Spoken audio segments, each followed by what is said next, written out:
The research question that we're really interested in this one is, can growing up in this poor, adverse, stressful environment actually improve people's cognitive abilities, make them better at taking tests?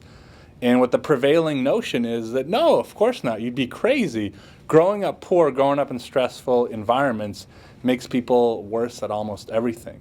Whether it's memory tests, it's college entrance exams, it's things like delay of gratification. They're not as good at it.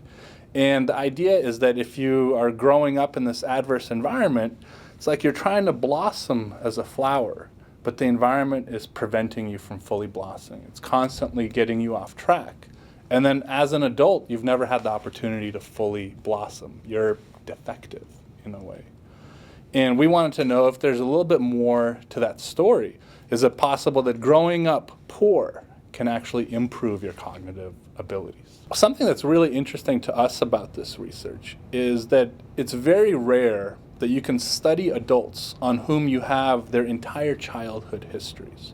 Usually you might ask people what do you remember about your childhood? But that's fraught with all kinds of biases when you ask people to remember what happened 20, 30 years ago.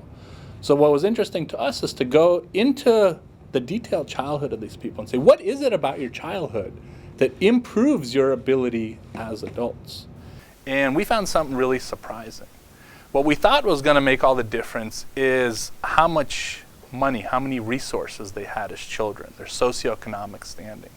Turns out the amount of money in their family wasn't the most important part. Instead, what was most important was how stable or unstable was their environment growing up. So even if you're in wealthier childhood environments, that instability, the constant influx of new people into the home, people losing, gaining their jobs, that's precisely what made people better at shifting. So one important aspect of this research is it focuses you on what's really important in your childhood. And it's not always about money. Sometimes it's about the stability of the environment, like having dinner at the same time every night with your family. And so this research is important because it helps overthrow some of the traditional thinking in the science world about this, where we're constantly taught that growing up in adverse conditions makes people wilt, and that there's nothing you can do as an adult. You're essentially broken. Here it says there's a bit of a silver lining here, is that growing up in these adverse environments can prepare you to be better at some things, to make you more successful, especially in times of stress.